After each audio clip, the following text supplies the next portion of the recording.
So, a very good morning, dear students. Welcome to my channel, Maths with Mahantisa. Children, in the last class, we were discussing the different measures of central tendencies, namely your mean, median, and mode. How to find mean, median, and mode of ungrouped data or ungrouped frequency distribution. It was discussed by me in detail, and I am sure you must have understood the concept of mean, median, and mode. Okay? So, today we will discuss some properties of mean. Okay, before we go to discuss the properties of mean, let me discuss what is the empirical relation between the three measures of central tendency. That is mean, median, and mode. See, the relation between mean, median, and mode, okay, of any given distribution, frequency distribution, may be continuous or discontinuous. I mean, may be ungrouped or grouped. Okay, whether the frequency distribution is ungrouped or grouped. What is the empirical relation between the three measures of central tendency, that is mean, median, and mode? Okay, or how are they related? How the three measures of central tendencies are related to one another? There is a formula there too which relates the three measures of central tendency, that is mean, median, and mode. So what is the empirical relation? Before I discuss the properties of mean, let me tell you the empirical relation between mean, median, and mode. Mean, median, and mode of any frequency distribution or ungrouped data, group data, whatever. Mean, median, and mode. So what is the relation? The relation is, you see, mode equal to MO for mode. Mode equal to 3 median minus 2 mean. What does it mean? You see, that means mode of any frequency distribution is equal to thrice the median, 3 multiplied by the median minus 2 multiplied by the mean. That means twice the mean is subtracted from thrice the median, you will get mode of the frequency distribution. So from this is the empirical relation between mean, median, and mode. Here mode has been expressed in terms of median and mean. You can find what will be median, what will be the formula of median. You see, median will be how much? Median will be mode minus, you see, plus 2 into mean divided by 3. You see, mode plus 2 mean divided by 3 will be median. Similarly, how to get median, mean? You see, mean, in order to get the mean, you see, in order to get the mean, you bring 2 mean this side, it will be plus, take this one to the right hand side, it will be 3 into median minus mode divided by 2. See, these are some relations. These are some empirical relations between the three measures of central tendencies, that is mean, median, and mode. If mode equal to 3 median minus 2 mean, then median will be equal to mode plus 2 into mean divided by 3, and mean will be equal to mode, you see, mean. How to get the mean? In order to get the mean, you see, bring this one to the left hand side, it will be positive.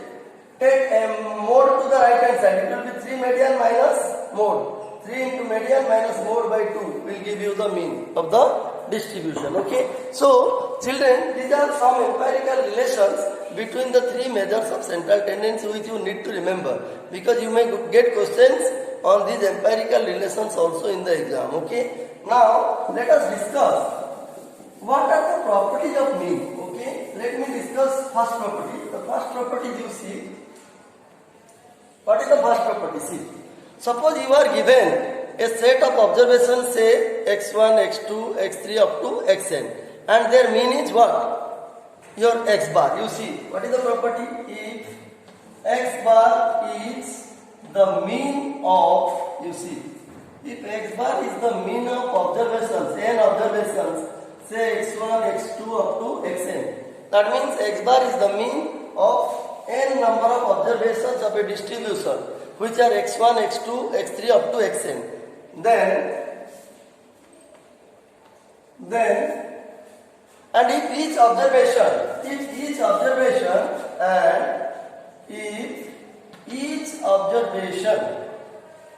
is increased, you see, if each observation is increased means added by some non-zero constant, by some non-zero constant is increased by some non-zero constant. Suppose the non-zero constant is A. Suppose the non-zero constant is A. You see, A is any non-zero constant. If each observation, see these are the n observations. And what is the mean? The mean is x bar. Now the point is, if each observation is increased by some non-zero constant, means a constant not equal to 0, then what will be the mean? Then the mean also, you see, then the mean increases by A. The mean increases by A. So what does it mean? What is the meaning of this property? Let us first understand. That means you are given n number of observations, suppose x1, x2, x3 up to xn, and you are given that x bar is the mean. Okay. Now if x bar is the mean of these n observations, okay, then, and if each observation is increased by some non-zero constant, say A, then what will happen? The new mean, I mean the mean of the new distribution will increase by A. How to prove it?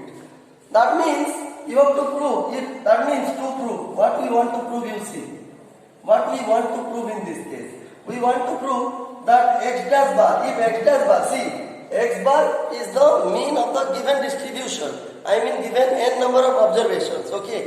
You have to prove that the new mean, when each observation increases by some non-zero constant A, then the new mean will increase by A. That means it is A plus x bar. How to prove? You see, if x dash bar is the new mean, okay, after each observation increases by a non-zero constant, say A, if x dash bar is the new mean, then it will be equal to A plus x bar. How to prove? Okay, I hope you understood what is the meaning of this property. That means in simple language we say that the mean of a number, you see, if you are given the mean of a set of observation and if each observation increases by some constant, say A, then the new mean will be what? The original mean plus A. Okay, that means the mean will also increase by the non-zero constant. How to prove it? Let us see. Okay, let us prove it mathematically. This is the first property. I am going to explain you the proof. What is the proof, you see? So, you are given, you see, x bar is mean of your x1, x2 up to xn. So, if x bar is the mean, then what is the formula you write down? X bar equal to sigma xi divided by n, where I varies from 1 to n. This is the formula. Okay. Now, each observation increases by A. Now, if each observation, see, if each observation increases by A, some non-zero constant A, then what are the observations? Then new observations. Find out the new observations. So what are the new observations? The new observations will be x1 plus A, x2 plus A, up to xn plus A, you see. These are the new n number of observations because each observation is increasing by some non-zero constant A. Now these are the new observations. So what will be the new mean? You find out. Therefore, new mean, you see, what will be the new mean? So new mean, what is the symbol? Suppose it is x dash bar, you see. This is the new mean. Okay. So how to get? Now you know what is the formula? Sum of observation by total number of observations. So you are, these are the observations. So it is x1 plus A plus x2 plus A plus xn plus A. So this is the sum of all the new observations. And what is the total number of observations? Total number of observations is n. So divided by n. Okay. Now let us simplify this expression. Let us simplify this expression. Okay. Now this will be equal to, you see, that means x dash bar will be equal to, you simplify this. How to simplify? x1 plus A plus x2 plus A plus xn plus A. That means this will be x1 plus x2 plus xn. You see, first add x1, then x2, then x3 up to xn. Okay. Then you add A plus A plus A plus . How many times? How many times A will be added? definitely n times because there are n observations. So this will be equal to plus a plus dot of how many times? N times. That means a will be added n times and divided by n. You see. So if you simplify this, you will get this. Now look at. Now this is your x1 plus x2 plus dot xn. That means it is the sum of n observations. So this will be called how much? Sigma xi, I taking values from 1 to n, and this is a plus n times, means it is na whole divided by nc. Okay, I think you understood. It is very simple. Now this plus n, so let us simplify it further. So this will be sigma xi, I taking values from 1 to n divided by n plus na divided by n. You see, now n cancel. See, n and n cancel. So what will remain? This is your sigma xi by n plus a. Now what is this? What is the value of this expression? It is equal to what? This is equal to x bar, the mean of n observations. So this is x bar plus a. You see. So what did you get ultimately? So ultimately you got that therefore x dash bar equal to your x bar plus a. You see.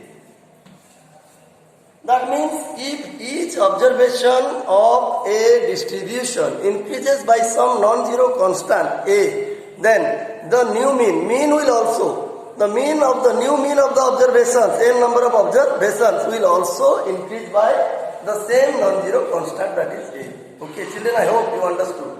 If each observation of a distribution increases by some non-zero constant a means it can be any non-zero constant, 2, 3, 1, 4, etc.